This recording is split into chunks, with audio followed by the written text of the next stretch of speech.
दोस्तों नमस्कार। आज हम बात करेंगे जो कश्मीर के अंदर जो अजय पंडिता की हत्या कर दी गई और उसको लेकर के पूरे देश में जो एक गैंग है उसने चुप्पी साधी हुई है। किसी टाइम पे आमिर खान की बीवी किरण राव को देश के अंदर डर लगता था, नसरुद्दीन शाह को डर लगता था और भी बहुत सारे ऐसे गैंग के जो लीडर हैं उनको देश के अंदर रह कर के ऐसा डर लगता था कि अगर इनको ज़रूरत पड़े तो अभी तुरंत निकल जाएंगे। परंतु ये सिर्फ़ और सिर्फ एक एजेंडा चलाने के लिए डर लगता है, प्रोपेगेंडा को चलाने के लिए इनको डर लगता है। सबसे बड़ी बात यह है कि जब अजय पंडिता की हत्या कर दी जाती है तो इसके ऊपर ये वर्ग पूरा चुप्पी साध लेता है। अगर आसिफा हो या फिर तवरेज़ हो या फिर देश के अंदर अन्य कोई मुस्लिम समाज के कोई भी व्यक्ति की लिंचिंग हो जाए या मौलवी की लिंचिंग हो जाए तो इनको देश के अंदर डर लगने लगता है। और एक अनुभव सिन्हा हैं जो अपने आप को फिल्म निर्देशक बताते हैं, वो कहते हैं कि जब अमेरिका के अंदर जब श्वेत वाला जो अभी एक आक्रोश हुआ था और वहाँ पर हंगामा खड़ा हुआ था, तो वहाँ पर जो आंदोलनकारी थे उनके सामने पुलिस ने घुटने टेके थे। उन्होंने ये सोचा था कि कहीं ना कहीं ये जो घुटने टेकने के बाद ये आंदोलनकारी हैं ये अपने घर वापस चले जाएंगे और जो तोड़फोड़ कर रहे हैं, जो देश का नुकसान कर रहे हैं, वो नुकसान से बच जाएंगे।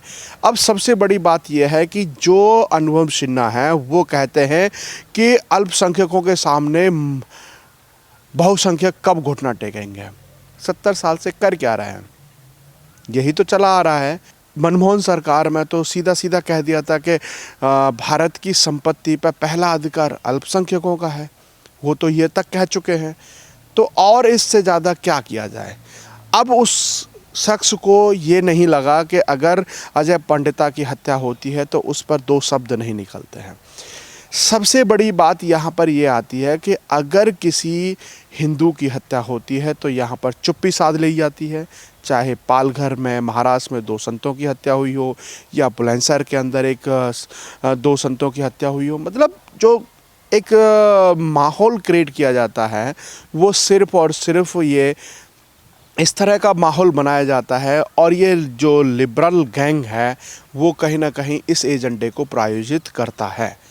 और सबसे बड़ी बात है कि बॉलीवुड का एक वर्ग है, जो एक धड़ा है, वो कहीं ना कहीं हर तरह से पूरे आपके अंदर तक ये फैलाना चाहता है और ये दिखाना चाहता है, बैठाना चाहता है कि सबसे बड़ी बात है कि ये जो धड़ा है बॉलीवुड का, जो अपने आप को फिल्म निर्देशक बताते हैं, डायरेक्टर बताते हैं, स्क्रिप्ट राइटर होते हैं, आपने अगर 90 के दशक की जितनी भी फिल्में देखी होंगी वहाँ पर अगर विलेन होगा तो जिसकी चोटी होगी, भगवा कपड़े होंगे, कुर्ता पजामे वाला होगा, वही कहीं ना कहीं विलेन बताया जाता है। और इस वर्ग को कहीं ना कहीं एक सहानुभूति दिखा करके इनको बहुत अच्छा बताया जाता है। अब कहीं ना कहीं जितने लोग फिल्म देखते हैं उनको भी इन चीज़ों पर गौर करना चाहिए।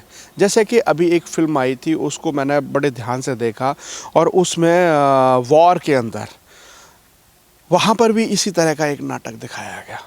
एंड जब फिल्म का होता है तो खून खौल उठता है और उसके अंदर कहीं ना कहीं जो क्रिमिनल था और उसको हिंदू दिखाया और जो एक आर्मी की सेना के साथ जो सीने से सीना लड़ाई करते हुए दिखाया गया, वो भी वही मुस्लिम समाज से दिखाया गया। मतलब इस तरह का एक नैरेटिव सेट किया जाता है और एक्चुअल में फिल्म के अंदर क्या होता है और एक्चुअल में चल क्या रहा है, ये सबसे बड़ी बात है।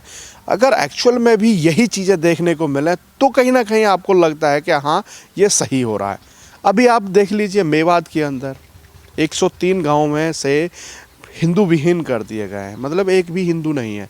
अगर इनके इतिहास को उठा करके देखा जाएगा तो ये कहीं ना कहीं जाट, राजपूत और यही इसी समाज से निकल के आएंगे, परंतु इनके अंदर इतना जहर फैलाया गया और इनको धीरे धीरे धीरे धीरे कन्वर्ट करते चले गए और आज वो गांव हिंदू विहीन हो चुके हैं। अगर हिंदू विहीन की बात पर जब वीएचपी के एक प्रवक्ता है उनसे बात की जाती है तो उन्होंने साफ साफ कहा कि मुस्लिम समाज से जितने भी लोग अपने आप को मानते हैं कि कट्टर हैं, ये कट्टर नहीं हैं, ये सिर्फ मौका परस्त हैं। मौका दे करके इनको धर्म परिवर्तन कराया गया था और ये डर के आगे, औरंगजेब की तलवार के आगे इन्होंने सर झुका करके इन्होंने अपना धर्म परिवर्तन किया था। तो इस तरह की बात है और अब इनके अंदर इतना कट्टरता और जहर घोला जा रहा है हिंदुओं के ख़िलाफ़ और ये कहीं ना कहीं इस तरह की हरकतें करते हुए दिखाई देते हैं।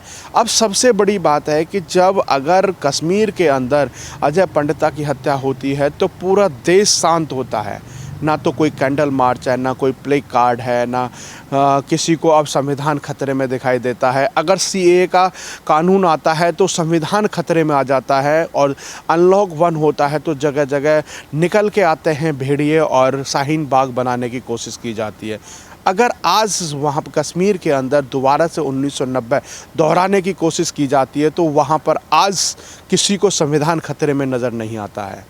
ये सबसे बड़ी बात है।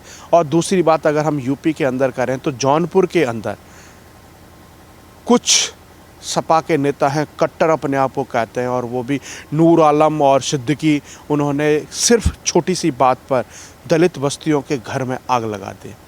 छोटे छोटे बच्चों के गाय बकरी चराने के ऊपर और जो विवाद हुआ और उसके बाद पूरे घरों में आग लगा दी। अब योगी सरकार ने संज्ञान लिया तो उन लोगों के खिलाफ एनएसए का कानून एनएसए लगा करके उनमें से काफ़ी लोगों की गिरफ्तारी करके अंदर जेल में भेज दिया है और तुरंत वहाँ के जो अधिकारी पुलिस अधिकारी हैं उनको संज्ञान में लेते हुए उनसे कहा है कि इनको आवास मुहैया कराने की जल्द से जल्द कार्रवाई करें।